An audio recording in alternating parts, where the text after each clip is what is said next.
welcome sa ating programa, Brother Jimmy. Salamat po, Brad Paul.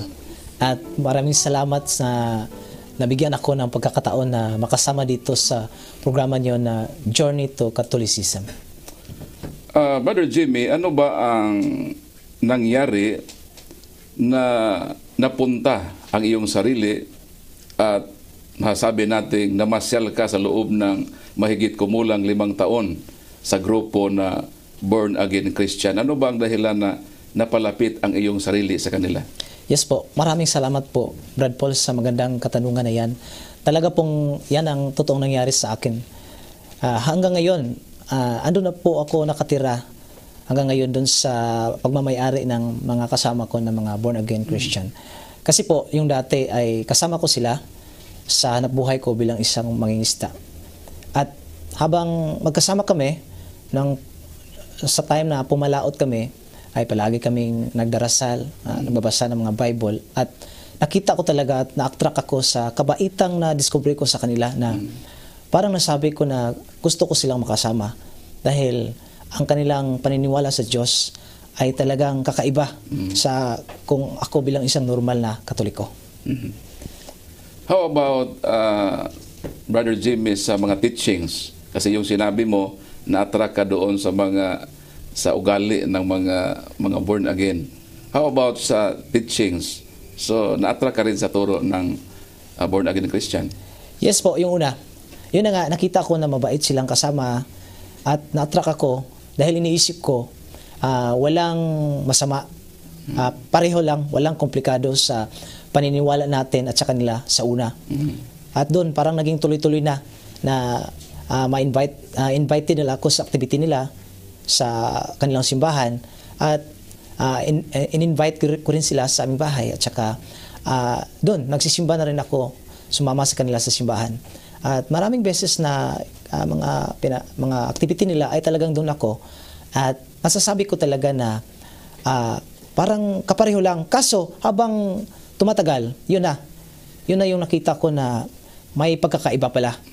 Tsaka lalo na sa doktrina natin na talagang masasabi nila na parang may correction sa doktrina natin, sa paniniwala natin dahil sabi nga nila na marami tayong mali na dapat nating tuwirin lalo na sa bagay na tayong mga Katoliko ay sumasamba ng ibang Diyos. Na kung hindi sana nahaluan ng paganismo yung pagiging Katoliko natin ay malapit na sana tayo sa katotohanan. Pero yun ang kanilang opinion o paniniwala. Yes po. At hindi pa rin ako natinag. Talagang nag-pursue talaga ako na andun pa rin kasama nila. Na kasi hindi yun ang ason eh. Parang nasasabi ko iba talaga silang kasama kumpara sa akin na dati ay ganun lang ako, isang normal na Katoliko na sumisimba pag Sunday. Nagsisimba pag may bagong damit. Sumisimba pag gusto lang, pag hindi ayaw naman. Talagang nasabi ko kakaiba sila na inisip ko talaga na hanggang sa napag-desisyonan ko talaga na para makumpleto yung paniniwala ko katulad nila na kailangan akong magpa-bautismo rin. At, so ibig sabihin dumating sa punto na nakapag-decide ka na magpabiniyag sa Born Again Christian. Pero yung sinabi mo na more or less 5 years yung time na doon ibinuhos mo sa Born Again Christian. Ano naman ang reaksyon bago tayo doon sa sinabi mo na magpabinyag ka na yung sa hindi ka pa nag-decide na magpabinyag. Yes. Tapos nakita ng pamilya mo at yung asawa mo. Ang iyo ba asawa ay Katoliko? Yes po, talaga pong isang solid na Katoliko. Nag-graduate nga po siya ng isang Catholic school doon sa lugar nila. Yun. Yung una. So, tapos sapagkat ang iyong asawa po ay nag-aral sa Catholic school.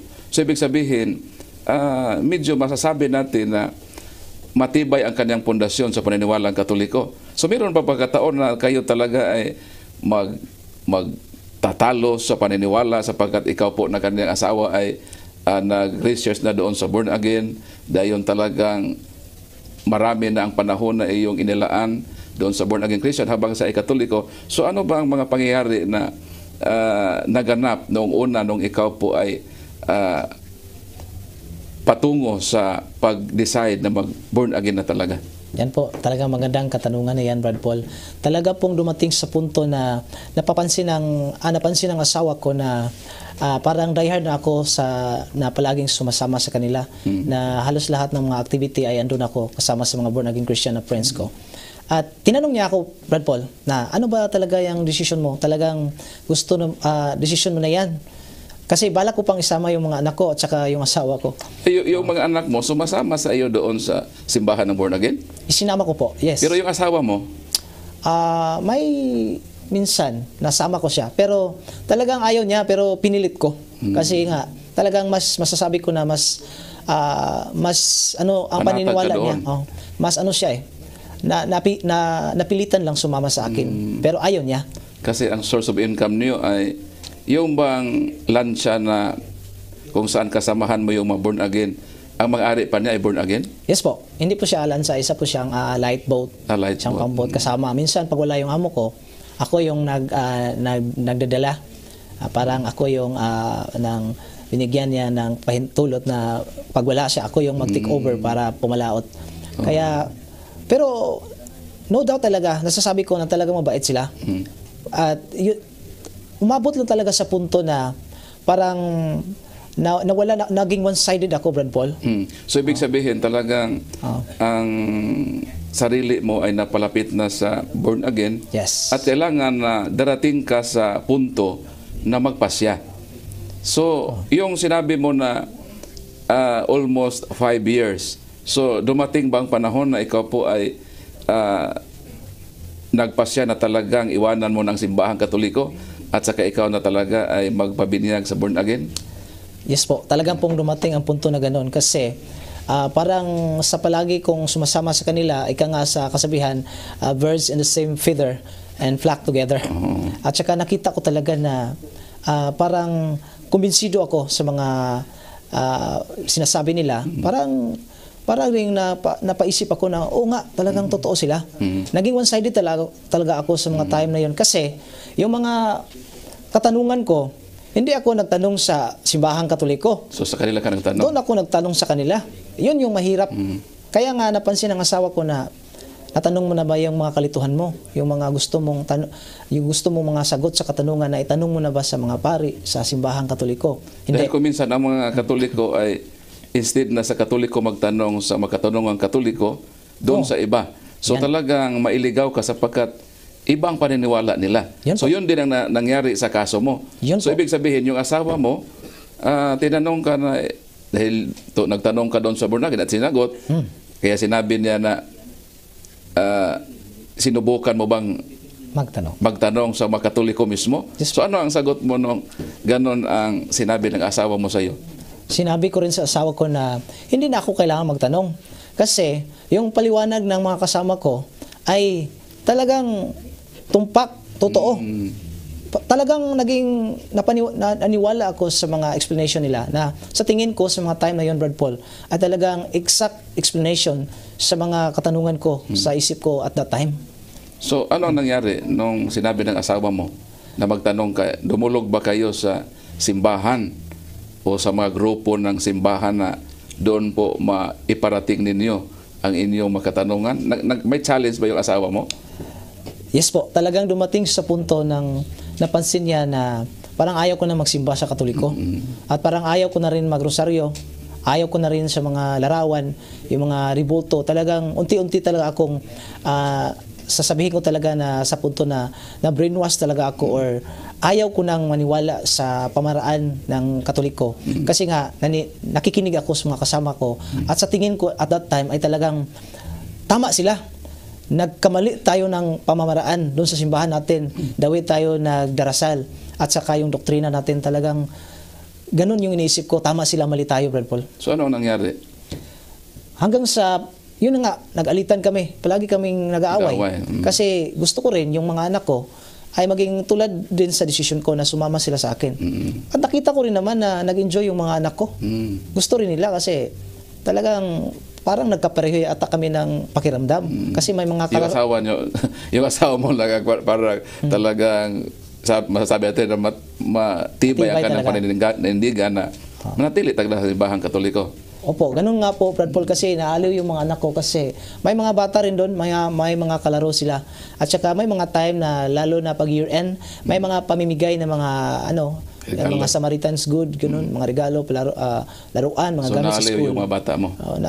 Masaya sila kasi maganda yung treatment andun Parang hindi namin to naranasan dong sumisimba kami sa Katoliko. Parang naging mapanghusga talaga kami in that time. Kasi nga, paano ba naman parang hindi na kami nagsisimba doon sa Katoliko, mas marami kaming time na sumama sa kanila. So dahil sinabi mo na yung pag nag-long last yung panatili mo sa born again, more or less 5 years. So dumating talaga sa sukdulan na ano ang nangyari na kapag bago sa iyong kaisipan na hindi na tutuloy doon sa born again at lubusan ang babalik sa simbahang Katoliko. Ano yung turning point, Brad Jimmy? Yes po, yun talaga yung crucial talaga. Kasi yung time na talagang palaging naming nag-argue sa mga bagay na yan, yung palagi naming pinag-aawayan tungkol dyan, dumating sa punto talaga, Brad Paul, na sinabi ng asawa ko, papayag ako. Pero, alam mo na may weekly Bible studies sa parokya natin. Umatin ka isang beses lang, sabi ng asawa ko. Yun ang challenge niya. Yun ang challenge so, niya. ibig sabihin, papayag na siya na talagang lubusan kanang aanib sa born again. Pero sabi niya, mag-attend ka lang muna one time ng isang Bible study na Katoliko ang nagsasagawa. So anong nangyari noon? Tinanggap ko yung challenge, Paul, for the sake lang talaga na mangyari yung gusto ko. Kasi parang permission yun Oo, tama. na papayag siya. Papayag nga siya, maski yung mga anak ko na doon na sa mga friends ko na born again Christian, basta lang gagawin ko yung sinabi ng asawa ko na mag-attend isang beses man lang ng Bible study sa Katoliko.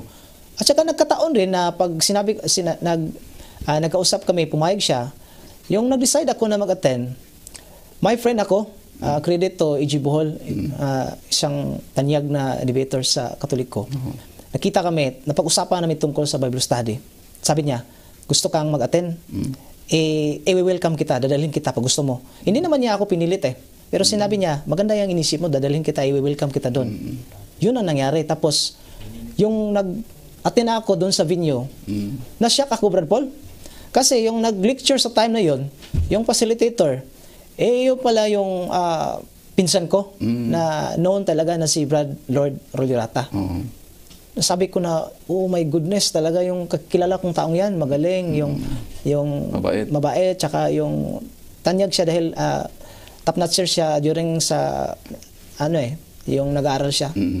At yun, sinabi ko na, ito na nga yung time na talagang gusto kong magtanong. Itanong lahat yung mga gusto kong malaman. Chance na to, Brad Paul. Yun. Yung nag-attend ako, tanong lang ako ng tanong. Lahat ng so, mga... So, ibinuhos mo yung katanungan mo na dati tinanong mo na yun sa born again. Yes. May paliwanag din sila. May paliwanag sila na iba. Kakaiba. So, nung itinanong mo yun sa Katoliko, ano naman ang natanggap mo? Satisfied ka ba? Sapagkat sabi mo kanina, parang satisfied ka doon sa sagot ng born again. Nung sa Katoliko ka na nagtanong, mas masabi ba natin na mas satisfied ka sa kanilang kasagutan? Doon ako namangha talaga, Brad Paul. Talagang nasabi ko na kakaiba yung sagot nila at paliwanag sa mga paliwanag na natanggap ko, sa mga katanungan ko habang doon ako nagtanong sa mga kasama ko sa born again. At saka kumpleto pa. Talagang may sagot at saka may talagang clarification bakit ano talaga yung exact answer sa mga tanong ko. Doon ako napamangha na ganun po ba talaga yung answer sa mga tanong na yan? Kasi parang maganda yung tanong sa mga kasama ko, pero mas lalong maganda yung sagot nung sinagot ng mga Katoliko, yung mga katanungan ko. Nasabi ko na nga, kakaiba to. So, hindi ko alam to. Kung ihambing mo, i-compare mo, mas malayo, mas maganda ang explanation ng Katoliko sa katanungan mo. Parang kalahati lang yung natanggap ko nung sa kabila, tapos yung sa Katoliko, buo. Yun ang nasabi ko. Namangha ako nung una, halos hindi ako makapag-decide Talagang may ganito palang kasagutan sa mga tanong na yan. So, ibig sabihin, kasi nasa punto ka na mag-decide, so dahil nalaman mo na mas may maganda pala na kasagutan sa mga tanong mo, so ano yung desisyon na ginawa mo sa panahong iyon? doon ako parang unti-unting nagbago yung pananaw ko sa decision ko, Brad Paul. Talagang sinabi ko na subukan ko kayang magbasa, mag-aral, at mag-attend pa bago ako mag-decide. Oo. Talagang sinuri ko muna, talagang nag-try ako na mag-aral, makikinig. So, ibig sabihin, meron ka ng pag-alinlangan kung Yes. tutuloy ka ba o hindi, o ibaling mo na lang iyong atensyon dito sa simbahang Katoliko para mas malaliman pa ang iyong paniniwalang Katoliko. Yes po, Brad Paul, kasi maabot sa punto kasi na sabi ko sa sarili ko na parang one-sided ako pag yung kabilang side lang yung pinakinggan ko. Dapat makinig din ako doon sa kabilang side. Na sa palagay ko, kailangan kong makinig both sides para titimbangin kung sino talaga yung tama. Alam naman natin magsiyasat kung sino yung tama. At ano naman, Brad Jimmy, yung nakapagbigay sa iyo ng nakonbinsi ka na talagang hindi ko iwanan ang simbahang Katoliko at babalik ako sa simbahang Katoliko. Magbigay ka nga ng ilang na mga points kung ano yung matibay na iyong basihan kung bakit kailangan na aalis ka sa born again at babalik sa simbahang Katoliko. Yung sinabi nila na yung tinanong ako, pag kasi may gathering kami, nakita nila na baguhan ako, tatanungin ka na, kumusta yung salvation mo? Yung kaligtasan mo, ligtas ka na ba? Hindi ako makapagsagot, Brad Paul, kasi nag-aalinlangan akong sumagot. Sinabi ko lang na, ewan ko, brother, baka hindi ko alam kung saan ako patutungo kasi marami tayong kasalanan eh. At sinabi nila, wag kang mag-alinlangan, bro. Pag tinanggap mo lang si Kristo as your Lord and Savior, talagang ligtas ka na. Kahit ano may yung mga kasalanan mo. Nang nag-stick ako sa kanila, napatanong ako, Brad Paul, kasi maraming nagsasabi na ligtas na sila, pero nakita ko talagang maraming pagkakamali pa rin eh. Natanong ko nga, ganun ba yung umamin na ligtas, pero andun pa rin yung mga ginagawa na mali? Paano ba yung Panginoon natin eh? Alam ko naman na hustisya yung Panginoon natin eh.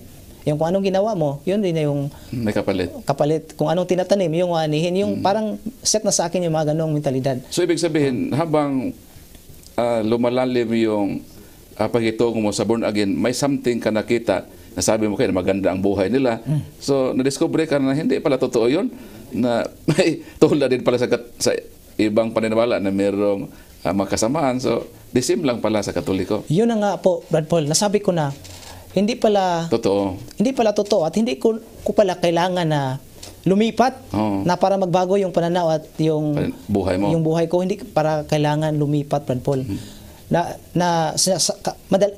Kadalasan sinasabi nila na kinukumpare, dati ganun ako, ngayon ito na ako. Hindi pala ganun, Brad Paul. Lumating talaga sa punto na sinabihan ako ng asawa ko, ano na yung pasya mo? Sabi ko, talagang tama ka.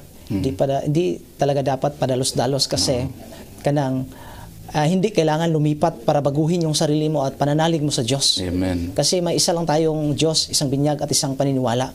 So yun ang parang natauhan ka at na-realize mo sa iyong buhay na pwede namang magbago na manatili sa simbahang Katoliko. Yes po. At huwag nating husgahan yung mga nakikita nating tao sa simbahan para masasabi nating iwanan natin kasi maraming mga makasalanang tao. Kasi hindi naman tinuturo ng mga pare na gumawa ka ng masama eh. Yun nga ang iniisip ko, Brad Paul. Wala akong nakinig na kahit sinong pare na nagsabi na gumawa ka ng kasamaan. At sabi nga nila, makasalanan tayong Katoliko. Kasi yung nakikita nila na masamang buhay ng Katoliko, ayun ang gamitin nila na ebidensya laban sa simbahan, which is wrong. Yes, sapagkat hindi nagturo ang simbahan na gumawa ng kasalanan. Yes. So, nasa tao choices natin. Ang pagbabago, hindi na kailangan lumipat sa paniniwala para pwedeng magbago kahit nasa simbahan kang Katoliko. So ano pa, Brad Jimmy, ang nakapagpakumbinsi sa iyo na talagang dito ako sa simbahan Katoliko maliban doon sinabi mo? Yung nag-decide ako na wag na lang lilipat, makita ko talaga na habang pinag-aralan ko pa at nakikinig sa mga explanation, na nakikita ko, Brad Paul, na parang kakaiba yung mga blessing na natanggap ko sa buhay. Kumbaga, parang may bigat yung mga binigay sa akin ni Lord na kahit ako isang mahirap lang, kahit ganun yung buhay ko dati, na kakaiba na manatili kaysa lumipat. Maraming talagang pangyayari na magkasama kami ng asawa ko, pamilya ko, na napasabi ko na marami palang blessing everyday isa na yon yung pananatili natin sa simbahan. At napag-isip ko rin, Brad Paul, na yun yung bilang isang Kristiyano, bilang isang nabinyagan sa simbahang Katoliko. Hindi pala dapat doon nagtatapos. Marami pa talaga tayong misyon. Nasabi ko na hindi ko naman nagja-judge na masama sila. No doubt talaga mababait sila. Pero kaso lang talaga, marami akong nakikita na mga kasama ko na hindi sila ganoon kaaktibo nang dati sila pa sa Katoliko. At sa nagkataong lumipat sila, marami silang mga judgment na para naging bias kasi hindi nila tinanong ang mga... hatred ang itinanim ng parang kabila. nakita kong ganon. So ngayon, Brad Jimmy, noong nag-decide ka na babalik ka simbahang Katoliko, tapos sabi mo kanina, nasa compound ka ng mga born again. Yes po. So ano na ngayon ang relasyon ninyo bilang nakikita nila na hindi na bumalik ka sa simbahang Katoliko, tapos doon ka nakatira sa born again? Talagang dumating sa punto na nag-formal akong nagpaalam, kinausap ko lahat ng kasama ko. Kasi may time na tinawag ako, join sa kanilang prayer or kanilang Bible sharing. In front of them, nag-share ako talaga. Inamin ko na ganito yung na-decide ko. Salamat sa inyo. Formal akong nagpasalamat. At tinanggap ko lahat ng mga sinabi nila na yung iba parang masakit rin kasi marami talagang time na tinulungan lang ako pero not the reason dahil sa pinakita lang kabaitan na tulong na pumanig ako sa nila. Pinili kong magdesisyon na mag-steady pa rin sa sarili kong dahilan at nakita kong mabuti. So, hanggang ngayon, magkaibigan pa naman kami. Nagpapasalamat ako sila, nakita kami, nag-shake hands ng mga pastor, mga kasama ko dati. Tinanggap ko lang kasi gusto ko lang ipakita yung love at sa totoong may pananalig sa Diyos, hindi dapat gawin natin kaaway yung mga neighbor natin at sa mga friends, di ba? So ang the very lessons, Brad Jimmy, na amin nakuha sa inyong conversion, sa inyong buhay, ay dapat, kung gusto tayong magbago, hihingi tayo sa Panginoon ng pagbabago at no need na po nalilipat kaya ng iyong naranasan at i-consider na mas bigyang tuon ang pagpapalalim sa aral ng Katoliko instead na doon sa ibang paniniwala. So, maraming salamat po, Brad Jimmy, sa pagkataon na iyong nabahagi sa amin para magkaroon po tayo ng mga lesson sa buhay. Kaya na nangyayari sa iyong buhay na talagang bumalik ka sa simbahang Katoliko sa biyaya ng ating Panginoon. So maraming salamat sa pagkataong ito at pwede mong ibigay inyong cellphone number para sa ating mga televiewers na baka may mga invitation sila na mai-share mo ang iyong buhay para mayroong inspiration, mayroong lessons din na kanilang mapupulot. Yes po, numero ko po ay 0912-044-9879. So ang iyong pangalan na... Ako po ay si Jimmy Rolyorata.